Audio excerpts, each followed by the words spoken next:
사랑하는 여러분, 구원 받으셨나요? 구원의 은혜가 있나요? 구원의 감격이 있나요? 우리가 받은 은혜 중에 가장 큰 구원은 나 같은 죄인 살리신 주 은혜 놀라와입니다.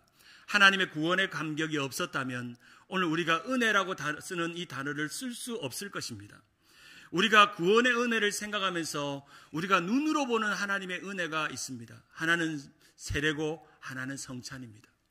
세례와 성찬은 우리가 구원의 은혜를 눈으로 볼 수 있는 가장 드라마틱하고 가장 아름다운 퍼포먼스이며 가장 아름다운 모습이 세례와 성찬입니다. 그래서 우리의 은혜의 방편, 은혜의 수단으로 예수님은 우리에게 세례와 성찬이라는 것을 우리에게 보여주셨고, 세례와 성찬을 통해서 구원의 은혜는 이런 것이라는 것을 우리에게 말씀해 주었습니다.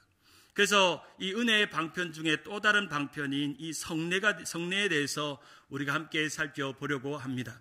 사랑하는 여러분, 은혜는 무엇입니까? 은혜는 하나님이 받을 자격이 없는 자에게 주시는 호의와 선물이라고 말씀드렸습니다. 계속 반복하는 이유는 우리가 이 지식, 이 은혜라는 이 한 문장의 용어를 계속 마음에 생기고, 우리는 신앙생활하면서 구원의 은혜로부터 출발해서 우리 신앙과 말씀의 은혜, 기도의 은혜, 삶의 치유의 은혜, 온갖 은혜를 경험하고 삽니다. 믿습니까? 온갖 은혜를 다 받으시는 여러분 되기를 주님의 이름으로 축원합니다. 오늘은 특별히 성례의 은혜에 대해서 살펴보기를 원합니다. 제가 참 좋아하는 그 신학자인 제임스 페이커라는 분이 세례와 회심이라는 책에서 이런 글을 썼습니다. 기독교는 본능적이지도 않으며 아무 노력 없이 우연히 선택할 수 있는 신앙이 아니다. 기독교는 배워야 하며 따라서 가르침이 필요하다. 기독교는 본능적으로 내가 세례를 받았다고 해서 또는 예수를 믿었다고 해서 영접을 했다고 해서 본능적으로 믿어지는 것이 아니라 기독교는 배워야 되는 종교입니다. 그리고 깨달아야 되는 종교입니다. 그래서 우리는 지난 시간 은혜는 무엇인가 라고 질문하고 은혜의 통로는 무엇인가 질문하면서 그것을 우리는 9월부터 이제 11월까지 시간마다 은혜는 어떤 거였지? 그리고 은혜는 어떤 것을 통해서 오지? 라고 말하면서 받을 자격이 없는 자에게 주시는 이 하나님의 은혜가 어떤 통로를 통해서 오는지를 우리는 살펴봅니다. 특별히 교리에서 이 성찬과 세례를 성례라고 그러는데, 이 성례를 또 다른 이름으로 이렇게 부릅니다. means of grace, 바로 은혜의 수단, 은혜의 방편이라고 부릅니다. means of grace, 바로 은혜의 수단. 그렇다면 하나님께서 우리에게 은혜의 수단, 은혜를 받는 방법을 4가지로 가르쳐 주셨는데, 그 첫 번째는 따라하겠습니다. 세례. 두 번째를 따라하기 성찬, 세 번째 말씀, 네 번째 기도. 이 4가지는 우리가 영적으로, 교리적으로 또 우리가 말씀 가운데서 은혜는 이런 과정을 통해서 온다는 것입니다. 첫째는 세례요, 두 번째는 성찬이요, 세 번째는 말씀이요, 네 번째는 기도를 통해서 옵니다. 이것은 우리의 은혜의 집을 지탱하는 중요한 4가지 기둥입니다. 예수를 믿고 영접하면 세례를 받습니다. 세례의 교인이 되면 우리는 성찬에 참여하면서 주님의 구원과 감격과 피의 능력과 주님의 떡을 참여하면서 내가 이런 믿음의 공동체에서 은혜를 누리게 되었구나 감격합니다. 그리고 개인적으로나 예배 가운데 또 우리의 신앙생활 가운데 우리를 거룩하게 하는 좌말씀 우기도로 우리는 우리의 신앙을 지탱하는 4가지의 기둥이 있습니다. 첫째는 세례요, 두 번째는 성찬이요, 세 번째는 말씀이요, 네 번째는 기도입니다. 이런 질문을 한번 던져보겠습니다. 교회 생활이 신앙생활입니까? 여러분, 교회를 다니고 있는데 나는 신앙생활을 잘하고 있습니까? 세례교인이 주님의 제자입니까? 나는 세례교인이 됐는데 그 순간부터 나는 예수님의 제자로 살고 있습니까? 그러면 신앙생활을 잘하고 교인이 됐는데, 세례교인이 됐는데 신앙생활뿐 아니라 뒤집어서 여러분의 생활신앙, 여러분의 가정과 부부관계와 자식들과의 관계, 또 여러분의 직장에서의 신앙생활이 어떠하십니까? 우리가 예수를 믿고 세례를 받고 여러분의 신앙과 삶이 더 좋아졌습니까? 여러분이 지난날 세례를 받았잖아요. 아유, 목사님, 나는요 세례 받은 지가 까마득합니다. 저는 어릴 때 유아 세례를 받았고 고등학교 때 입교를 했고, 아니면 저는 중고등학교 때 세례를 받았고, 아니면 나는 이민 와서 세례를 받았고. 근데 그 시절이 까마득하지만 우리는 오늘도 다시금 생각해야 되는 게 하나님께서 왜 나에게 세례를 주셨는가? 이 세례가 도대체 나의 신앙에 어떤 유익인가를 생각해 보아야 한다는 것입니다. 제가 군대를 나왔습니다. 군대를 나와 보이죠? 제가 이렇게 덩치가 큰 사람이 군대를 안 나오면 이상하죠? 제가 군종으로 군대를 나왔습니다. 채플린으로 군종을 2년을 봉사를 했는데, 제가 논산훈련소에 처음 가서 참 본 장면은 군인들이 정말 예수를 믿는 장면이 정말 놀라웠습니다. 그때 논산훈련소에 군인을 전도하시는 목사님이 이제 종교 행사를 가기 위해서 주말만 되면 이제 병사들을 불러놓고 어떤 아이들은 성당으로, 어떤 아이는 불교로, 어떤 아이는 원불교로, 어떤 아이는 기독교로 인도하는데, 이제 각 신부님도 나와서 포교를 하고 또 기독교 우리 채플 목사님, 그 군종 목사님도 나와서 포교를 하는데, 이 기독교 목사님이 너무 재밌게 포교를 하는 겁니다. 목소리도 이랬습니다. 제가 똑같이 흉내내고, 사랑하는 여러분 반가워요. 오늘 엄마 보고 싶죠? 네, 엄마 못 봐요. 그러면서 그렇게 하면서 엄마가 보고 싶을 때 한번 노래를 부르게 하는 거예요. 엄마가 보고 볼 때 하면서 목사님이 이 노래 부르는 거예요. 부르면서 막 이 병사들이 막 너무 구성지게 부르니까 우는 거예요. 엄마가 보고 싶어. 저도 울었을까 안 울었을까요? 조금 울었어요. 엄마가 보고 싶어가지고. 그래가지고 이제 훈련병들이 정말 머리 빡빡 깎고 와가지고 이제 군생활 2년을 해야 되니까 힘든 가운데 이제 이 친구들을 포교를 하는데, 여러분 교회 오면 좋은 일이 있습니다. 첫째는 예수님 만나서 행복하고 영원한 천국이 있습니다. 그런데 우리 교회 오면 초코파이 2개 줍니다. 성당은 떡 1개 줍니다. 우리 교회는 초코파이 2개 줍니다. 그런데 여러분 오늘 이 자리에 세례받기를 원하십니까? 예수님을 영접하고 세례를 받는 친구는 초코파이 1개 더 줍니다. 이렇게 똑같이 제 목소리처럼 그렇게 하는 거야. 애들이 막 웃으면서 이 떡 주는 성당에 안 가고 초코파이 2개 주는 교회에 오는 겁니다. 그리고 1개 더 받기 위해서 세례를 받는 겁니다. 참 이런 세례가 맞는가? 신학적으로 저도 신학생이었기 때문에 의심이 되지만, 그래도 여러분 생각해 보세요. 세례를 안 받는 것보다 영접하고 영접 기도를 하고 세례를 받고 이 군생활 2년 동안 신앙생활 잘하고 사회에 나가서 교회 생활하면 어마어마 좋을까요? 그래서 그 친구들이 그 목사님의 그 말에 속아가지고 교회 와서 초코바이 교회 왔다고 2개 받고 3개 세례 받고 이게 초코바이를 1개를 더 받고 그렇게 하는 친구들, 그리고 그 친구들이 이제 제대할 때까지 저랑 같이 신우회도 하고 신앙생활하는, 참 초코파이 때문에 예수 믿고 세례 받았는데, 그 보잘것없는 그 세례를 통해서 그 사람의 인생이 바뀌고 그 사람의 삶이 바뀌는 것을 보았습니다. 세례를 안 받는 것보다 세례를 받는 것이 100배 1000배 낫습니다. 그렇죠? 혹시 이 자리에 세례를 안 받고 버티는 분들은 초코파이 안 사들 테니까 한 박스 사들 테니까 세례 받으시는 편이 훨씬 낫다는 겁니다. 그런데 중요한 건 그때 병사들은 믿음으로 세례를 받은 게 아니라 느낌으로 받은 것입니다. 우리의 신앙은 항상 질문해야 되는 게, 내가 하나님을 믿고 살아가는 게 느낌인가 믿음인가를 질문해야 합니다. 한번 넘겨주실까요? 믿음은 느낌이 아닙니다. Faith is not a feeling이라고 표현된 것처럼 우리의 믿음은 느낌이 아닙니다. 그냥 내가 예수 믿어서 그냥 좋았더라, 좀 행복했더라, 그게 아니라 믿음은 그 위에 배움과 새로운 변화가 주어집니다. 사랑하는 여러분, 세례받고 여러분의 인생이 변하셨나요? 아멘? 아멘? 거듭났잖아요. 세례의 증거를 통해서 우리가 변화되어서 교회에 섬기고 하나님께 앞에 예배드리기로 원하고 그렇게 살고 있는 것이죠. 우리의 신앙생활에 있어서 가장 본질적인 3가지 질문이 있다면, 첫째는 나는 어떻게 예수님을 믿었느냐 하는 간증입니다. 제가 이제 여러분의 구역이나 여러분의 집에 신방을 가면 반드시 물을 겁니다. 장로님, 권사님, 집사님, 어떻게 예수님 믿게 됐습니까?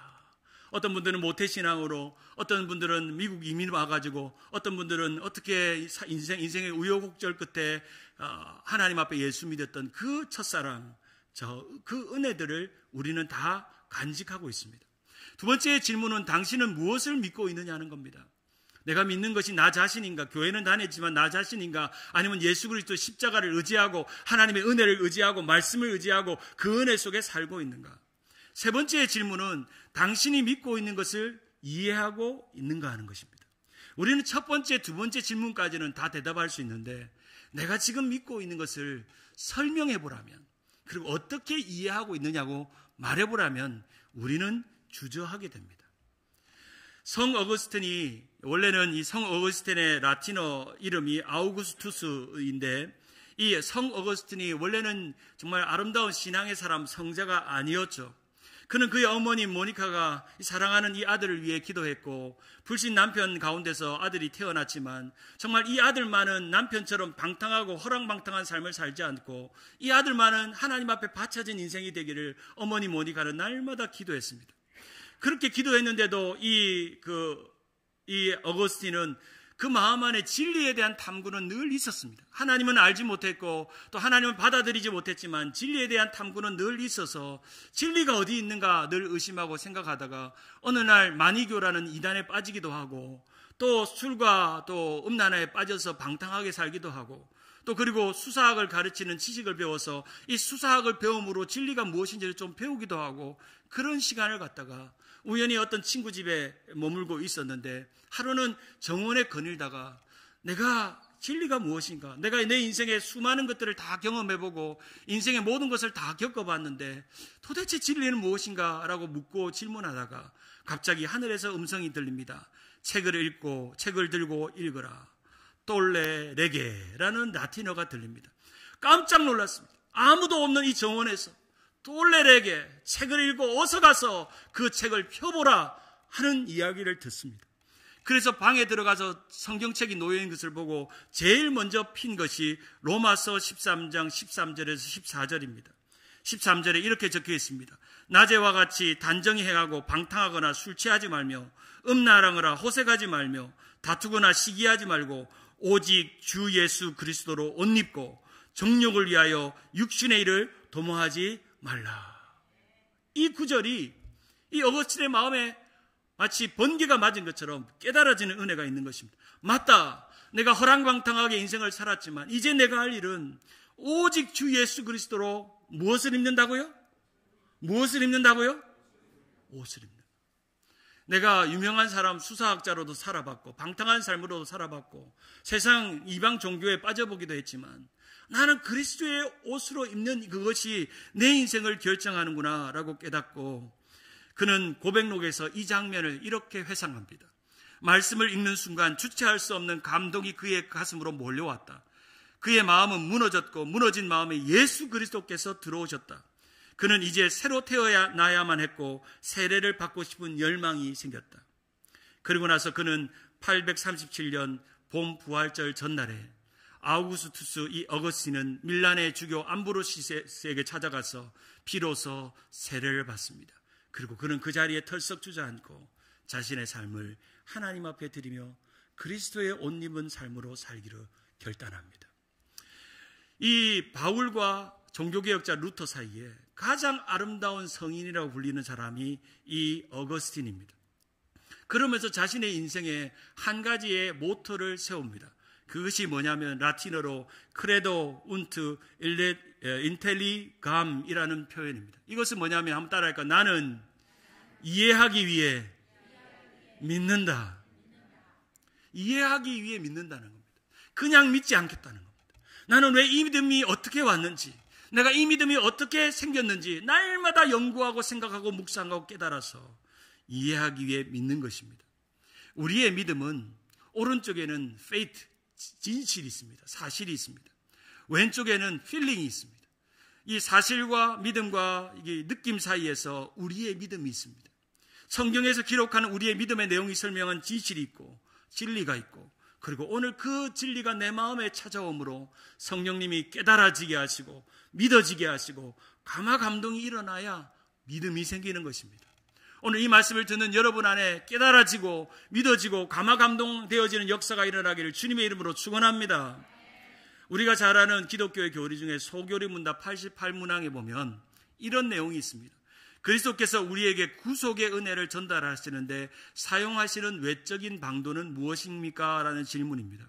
그 답은 이미 말씀드린 것처럼 means of grace, 바로 은혜의 방편은 첫째는 세례요, 두 번째는 뭘까요? 성찬이요, 세 번째는 뭘까요? 말씀, 네 번째는 기도라고 말하고 있습니다. 우리는 내적으로 회개하고 회심함으로 세례의 자리까지 나아가고, 우리는 성찬에 참여함으로 내가 어떻게 회개했고 어떻게 회심했고 나는 그 회심과 회개를 어떻게 유지하고 있는가를 이 성찬의 시간을 통해서 점검해보고 돌아보게 됩니다. 그리고 우리는 계속해서 세례와 성찬과 말씀과 기도로 오늘을 살아가는 우리의 인생입니다. 라틴어로 이 세례라는 말이 세크라멘툼입니다. 세크라멘툼. 어디서 많이 들어봤죠? 어디서 들어봤어요?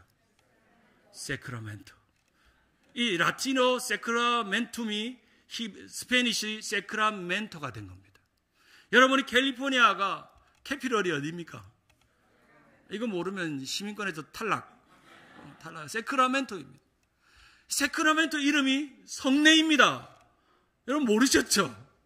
예, 이 캘리포니아의 모든 지명 이름이 라틴어를 스페니시를 따라가듯이 여러분 생각해 보세요. 그럼 얼마나 심각합니까?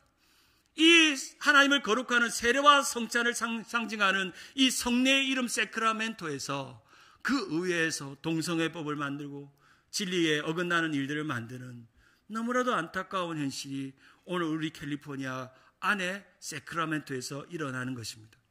우리는 우리의 세크라멘토를 질문해 봐야 합니다. 나의 성례를 어떻게 나는 이 성례를 하나님 앞에 진실하게 느낌이 아니라 이해하면서 살고 있는가? 그리고 자신의 성례를 날마다 이해하고 확신하고 있는가? 나는 이 세례받은 삶에 부끄럽지 않고 살고 있는가? 그리고 오늘 이 성찬에 참여할 때 나는 부끄럽지 않게 오늘도 하나님 앞에 회개함으로 깨끗한 마음으로 살고 있는가? 특별히 오늘 유아세례를 받는데 우리 아이들은 유아세례를 받는지도 모릅니다. 그냥 할아버지 얼굴 보고 아이들을 엄마 아빠 하니까 하는데 이것은 우리 부모의 약속이고 교회의 약속입니다. 이 아이가 정말 이 세크라멘토, 이 성례와 성찬에 참여하는 믿음의 아이, 정말 하나님의 그리스도로 옷 입는 아이로 살기를 우리가 결단하고 하나님 앞에 기도하기를 약속하는 시간입니다. 그래서 이 아이가 나이가 어려서 컨퍼메이션을 하는 그때에 우리 부모와 교회가 기도했던 그 교회대로 하나님 감사합니다. 이 아이가 이제 나이가 되어서 하나님 내가 이 세례와 성찬에 참여하는 것을 감사합니다. 내가 그리스도로 옷 입은 것에 대해서 감사합니다. 고백하는 그날이 올 때까지 우리 교회가 우리 오늘 세례받는 이한이를 키워야 합니다. 아멘? 미국 속담에 한 아이를 키우려면 한 빌리지가 필요하다는 말이 있듯이 한 아이를 영적으로 이루기 위해서는 한 아이를 키우는 교회 공동체가 필요한 것입니다. 오늘 갈라디아서 2장 26절에 보면 이렇게 말씀합니다. 너희가 다 믿음으로 말미암아 그리스도 예수 안에서 하나님의 아들이 되었으니 27절 같이 한번 읽어볼까요? 시작. 누구든지 그리스도와 합하기 위하여 세례를 받은 자는 그리스도와 옷 입었느니라. 너무나도 놀랍지 않습니까? 바울은 계속 우리의 신앙과 믿음을 옷 입는 거라고 말합니다. 옷 입는 거. 옷 입는 거. 그 다음 그림 보여주실까요? 웹타이즈는 클로즈입니다. 옷을 입는 것입니다. 우리가 세례를 받는 것은 그리스도의 옷을 입는 것입니다. 로마서 13장 14절에 오직 주 예수 그리스도로 옷 입고 정욕을 위하여 육신의 일을 도모하지 말라. 에베소서 4장 12절에 보면 너희는 유혹의 욕심을 따라 썩어져가는 구습을 따라 옛사람을 벗어버리고 오직 너희의 심령이 새롭게 되어 하나님을 따라 의와 진리와 거룩함으로 새 사람을 뭐하라? 입으라. 로마서 5장 17절에 보면 그런즉 누구든지 같이 시작. 그런즉 누구든지 그리스도 안에 있으면 새로운 피조물이라. 이전 것은 지나갔으니 보라 새 것이 되었도다. 새 옷을 입으라는 겁니다. 새 옷을. 사랑하는 여러분 세례받고 그리스도로 옷 입었나요? 그리스도로 옷 입는 것입니다. 누군가 나에게 믿음이란 무엇인가, 세례받는 게 무언가 물으면 이렇게 대답하셔야 합니다. 네, 세례는 내가 오늘부터 그리스도의 옷을 입는 것입니다. 내가 그리스도의 옷을 입는 것으로 사는 것입니다. 우리 목사님이 지금 멋있게 가운을 입고 오셨죠. 아, 오늘 성찬이 있구나 느끼듯이. 소방관은 소방관의 옷을 입고, 경찰은 경찰의 옷을 입고, 또 한복은 한복을 입은 대로, 또 우리가 앞치마를 입으면 앞치마를 입은 대로 그 일과 정체와 사명과 삶이 결정되듯이 우리는 그리스도로 옷 입은 삶으로 우리의 삶의 정체와 우리의 변화와 우리의 관계와 우리의 주소가 결정됩니다. 여러분, 경찰관이요, 경찰 옷을 입고 소방서로 갔어요. 그러면 소방관이 뭐라 그럴까요? 니 왜 와서?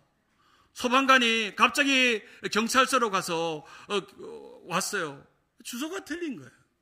사랑하는 여러분, 우리 그리스도인이 옷 입고 머무는 영적인 주소는 바로 교회입니다. 그리고 마지막 날 The Eternal Home, 우리 어제 유덕상 장로님 하관식 때 나눴던 말씀처럼, 우리 목사님이 전해주셨던 말씀처럼, 우리는 이 땅의 장막집을 다 벗어버리고 Don't cry, 울지 않고 우리는 어제 울지 않는 장례가 얼마나 감사한 장례인지, 제가 어제 사회 보면서 박수치긴 처음입니다. 장례하면서 여러분들이 박수치기를 주저하려고 이러니까 박수는 쳐도 되겠다 싶어서 제가 아무나 장례나 박수를 안 칩니다. 박수치는, 사랑하는 여러분, 우리가 가야 될 곳에 가면 박수 받습니다. 우리가 저 영원한 곳에 어울리는 그 옷으로 그곳에 가면 하나님께서 은혜를 주십니다. 자, 오늘 우리는 이 성례의 은혜에 대해서 4가지로 요약해서 나누기를 원합니다. 첫째로, 성례는 하나님께서 보여주시는 보이는 말씀입니다. Visible word입니다. Visible. 우리의 모든 신앙은 인비저블입니다. 말씀이 잘 보이지 않습니다. 성경은 있지만 그 말씀이 어떤 건지 잘 보이지 않습니다. 기도도 보이지 않습니다. 은혜도 보이지 않습니다. 그러나 유일하게 하나님의 은혜가 눈으로 보이게 있는 것이 제 오른쪽 테이블에 있는 바로 성찬과 세례의 이 테이블입니다. Visible word, 보이는 말씀입니다. 예수님께서 친히 보여주셨고 명령하셨던 그 말씀입니다. 미국 야구 선수 중에 세인트 루이스 카디널스에 있는 애덤 웨인라이트라는 그런 투수가 있습니다. 작년에 은퇴를 했는데요. 43살까지 던졌고 200승을 하는 정말 레전드급 선수입니다. 근데 이 선수가 자신이 대단한 커리어를 만드는 NBA 선수가 된 것도 있지만 자신은 자주 크리스찬 데이가 될 때마다 마이크를 잡고 저는 세례교인입니다. 저는 세례받은 대로 살고 있습니다. 라고 간증하기로 유명합니다. 자신이 수많은 연봉을 받고 사람들이 박수를 받고 대단한 레전드가 되고 나중에 명예의 전당에 들어갈 선수이지만 자신은 명예의 전당에 들어가는 것보다 세례교인이라는 걸 너무나도 자랑스럽게 여깁니다. 그는 이렇게 말합니다. 제 모든 인생을 투자한 것은 야구였습니다. 제가 생각하는 가장 중요한 인생의 유산은 단지 게임을 이기는 것이나 챔피언십에서 우승하는 것이 아닙니다. 이 모든 것을 주님을 통해서 발전시킬 수 있었고 그의 은혜를 경험한다면 이기적으로 살 수 없습니다. 나의 구원자가 누군지 알게 되면 자신만을 위해 사는 것은 있을 수 없는 일입니다. 주님을 따르는 삶을 살며 경험한 것은 우리가 나 자신보다 그를 선포하며 살아야 한다는 것입니다. 세례받은 사람은 이 정도의 간증은 해야 되지 않을까요? 내 삶의 모든 것이, 그래서 이 친구는 시즌이 오프가 되고 쉴 때마다 가족들하고 같이 아프리카 가서 어려운 사람도 없고 자기의 연봉의 몇 프로를 자기가 삼진을 잡을 때마다 그것을 그곳에 기부를 하고 그렇게 하는 참 좋은 신앙의 본을 보입니다. 그리스도로 옷 입은 거죠. 이 사람은 야구복을 입은 게 아닙니다. 야구 투수의 옷을 입은 것이 아닙니다. 그리스도로 옷 입은 것으로 그의 삶을 산 것입니다. 두 번째로, 성례는 우리가 회복해야 될 은혜입니다. 우리가 하나님의 형상이 깨어졌기 때문에 예수 그리스도가 오셔서 구원의 은혜를 주셨고 인간의 본래의 모습을 회복시키셨고 교회의 본래의 모습을 회복시키셨습니다. 이 갈라디아서 3장 27절과 28절에 보면 in Christ라는 이 그리스도라는 단어가 이 전치사와 함께 등장하는데 4가지의 전치사와 함께 등장합니다. 첫째로 한번 따라할까요? into Christ. into Christ라는 것은 하나님의 관계 안에, 주님의 관계 안에 들어가는 것입니다. 두 번째로 따라할까요? with Christ. 그리스도와 함께 어울리는 옷을 입는 것입니다. 세 번째, in Christ. 바로 새로운 교회 공동체 안에서 그리스도 안에서 살아가는 삶입니다. 그리고 네 번째, belong in Christ.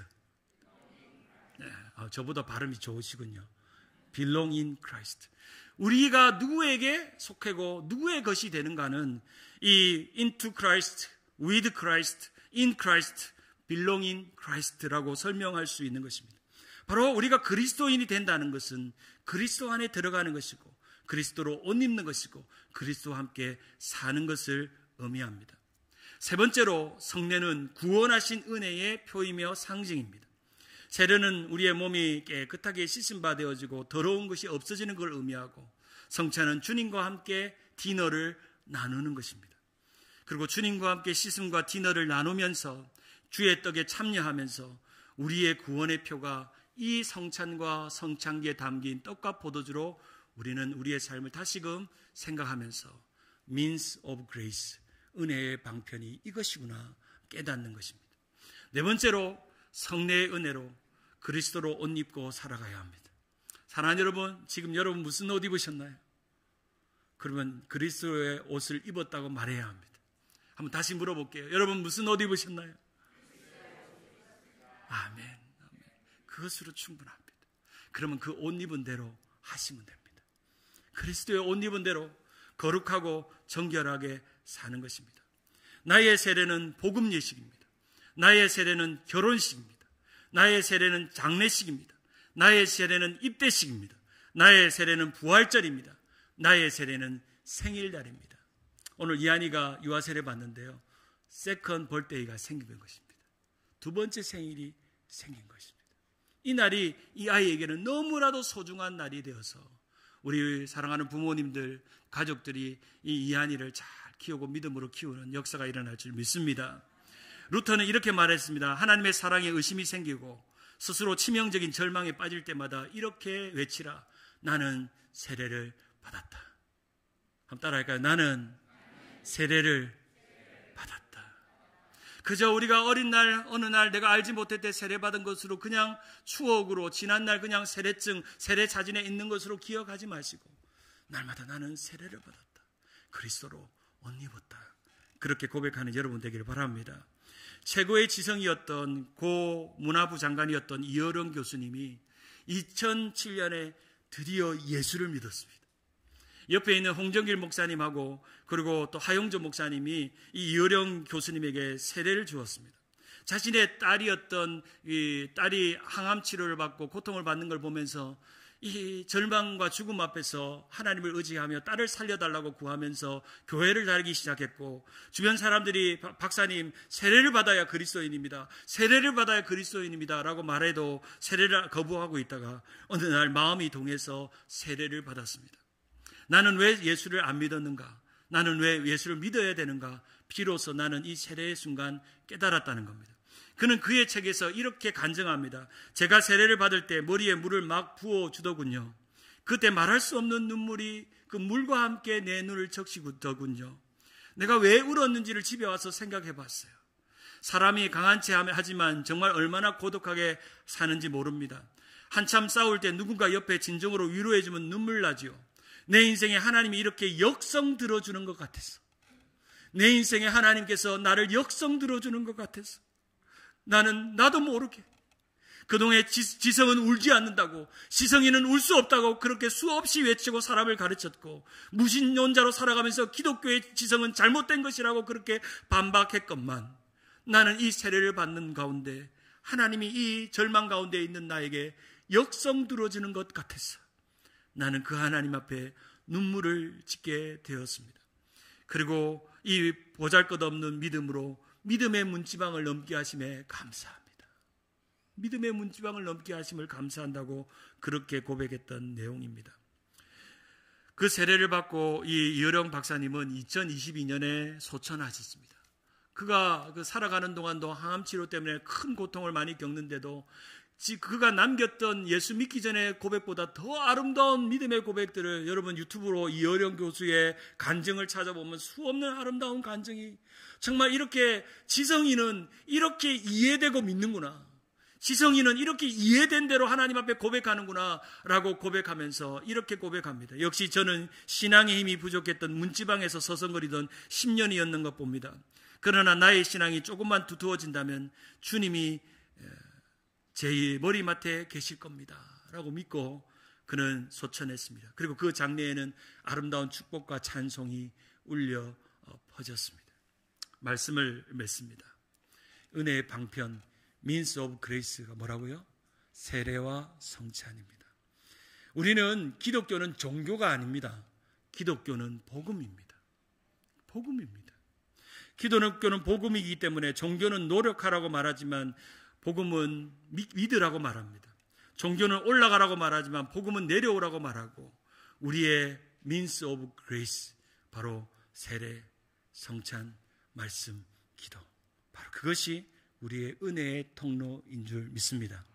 우리가 보이는 비저블한 말씀 앞에 우리는 오늘 서 있게 되고, 오늘 성찬을 하고 유아세례를 통해서 그 영원한 은혜 속에 동참하는 우리 모든 성도들 되기를 주님의 이름으로 축원합니다.